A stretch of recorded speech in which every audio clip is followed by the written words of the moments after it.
हाय, good morning. कसे आहेत तुम्ही सगळेजण? मस्त मजेत ना? तर आज आम्ही पूर्ण फॅमिली फ्रेंड्स चाललो आहे गणपती बाप्पाच्या दर्शनाला. अष्टविनायक क्षेत्रांपैकी एक असणारं महडचा गणपती व श्री वरदविनायक यांच्या दर्शनाला आम्ही चाललो आहे. बघा किती सकाळ सकाळी मस्त असं वातावरण झालं होतं. आम्ही सुमारे 7:30-8च्या दरम्यान निघालो. आम्ही दरवर्षी 1 जानेवारीला जातो, पण ह्यावेळेस काही जमलं नाही जायला, तर आम्ही 5 तारखेला चाललो आहे. 5 जानेवारीला. 1 जानेवारीला जर तुम्ही गेलात तर खूप अशी गर्दी असते. मुंबईवरून महडला जाण्यासाठी 1-1.5 तास लागतो. तर आम्ही इथे येऊन पोचलो. असं एवढी काही गर्दी नव्हती यावेळेस. नाही तर दरवर्षी येतो 1 जानेवारीला तर खूप गर्दी असते. पूर्ण फॅमिली आम्ही आज होतो सोबत. ईदपर्यंत लाईन असते 1 जानेवारीला. तर आम्ही खूप सकाळ येतो त्यावेळेस.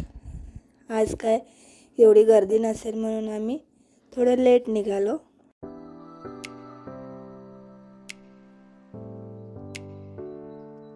छान शांतता अशी होती इथे, जास्त काय गर्दी नसल्यामुळे. तर इथून असं मागच्या साईडून आम्ही गेलो. इथे तुम्हाला एक तळं दिसते. तळ्यामध्येच गणपती बाप्पांची प्रतिमा भेटली होती. त्यानंतरच तिथे हे असं मंदिर स्थापना करण्यात आली.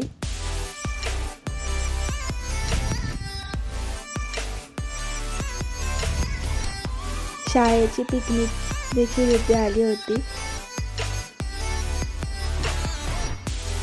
मागच्या साईडून आम्ही गेलो तिथे, पण तिथे गेल्यावरती थोडी गर्दी आम्हाला भेटली, कारण शाळेची कॉलेजची पिकनिक आली होती तिथे. महडचा गणपती बाप्पा हा इच्छापूर्ती करणारा आहे.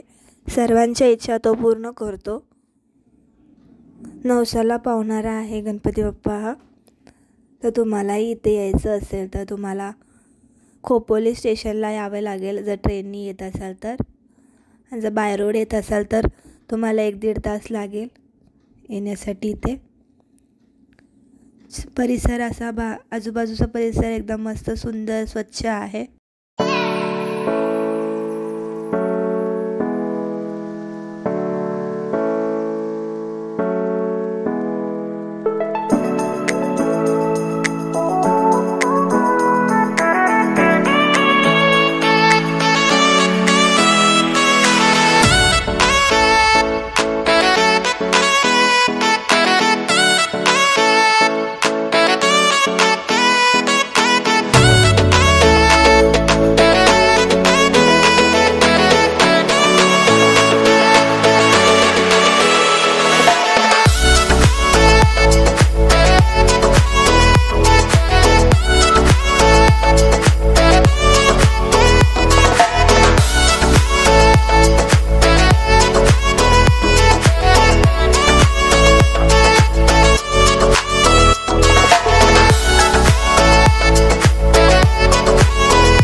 व्हिडिओ शूट करत होती, पण सर्वांना वाटत होतं की फोटोच काढते, त्यामुळे थोडंफार गमतीशीर असे झाले होते काही प्रसंग. इथे गणपतीच्या मंदिरात देखील थोडीफार लाईन होती, पण पटापट सरकत होती पुढे, त्यामुळे काहीच वाटलं नाही. इथे असं अनुची मस्ती चालली इथे. मंदिरात देखील जास्त काही गर्दी नव्हती. महादेवांची देखील पिंड इथे आहे. विष्णू भगवान यांची प्रतिमा देखील इथे आहे. ते सर्वांचं दर्शन आम्ही घेतलं. एका तासामध्ये आमचा नंबर आला, आमचं दर्शन झालं. आता तुम्हाला 2-3 तास तर लागतातच जर तुम्ही अशा काही प्रसंगी आला जेव्हा संकष्टी असते, अंगारकी संकष्टी वगैरे, किंवा स्पेशली वर्षाची सुरुवात जर तुम्ही बाप्पाच्या दर्शनाने करत असाल तर तेव्हा तुम्हाला खूप गर्दी भेटेल. मग त्यासाठी तुम्ही जर पहाटे निघालात तर तुम्हाला दर्शन पटकन होऊन जाईल, तेव्हा गर्दी नसते. ते असं महादेवाची पिंड होती, असं दर्शन घेतलं मस्त. त्यानंतर बाप्पाच्या मंदिरात गेलो, बाप्पाचं मस्त असं दर्शन घेतलं. किती छान असं प्रसन्न वाटतं त्यांच्याकडे बघून.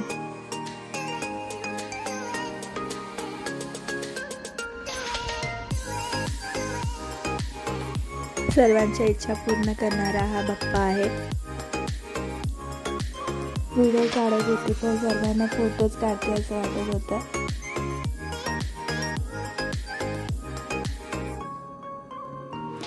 त्यानंतर हे दत्त मंदिर पण आहे. ते दत्तांचा पण आशीर्वाद आम्ही घेतला.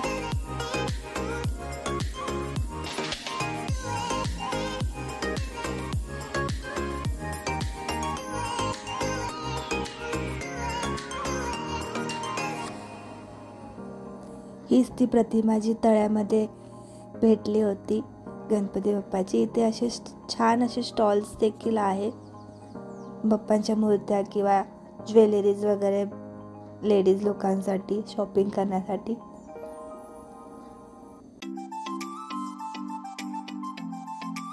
दिवसाची सुरुवात आज खूप छान झाली होती बाप्पाच्या दर्शनाने. छान असा दिवस आमचा आज गेला सकाळचा. त्यानंतर सर्व शॉपिंग वगैरे झाली, नाश्ता करायला आलो. नाश्ता केला वगैरे आम्ही सर्वांनी. थोडे फोटोज वगैरे, तर तुम्हाला तर माहिती, फिरायला गेलो आणि फोटो नाही काढला असं तर होणारच नाही. फोटोज काढले, नाश्ता केला. नाश्त्यामध्ये भजी, डोसा, पावभाजी असं सगळं होतं. घरी आलो. घरी यायला आम्ही 12:30 वाजता निघालो होतो. 2 वाजेपर्यंत घरी पोचलो. रात्री असं आमच्या इथे रॅली जात होत्या. शिवाजी महाराजांचं इथे आमचं मंदिर आहे. तुम्हाला तर मागच्या व्हिडिओमध्ये मी एका दाखवलंच होतं गणपती बाप्पाचं मंदिर. तिथे जे शिवाजी महाराजांचं आहे पुतळा, तिथे त्यांचं काहीतरी होतं, त्यामुळे इथे रॅलीज वगैरे होत्या. तर असं होतं माझा आजचा दिवस. तुम्हाला जर हा व्हिडिओ आवडला असेल तर प्लीज लाईक करा, शेअर करा आणि सबस्क्राईब करायला विसरू नका. Thank you so much.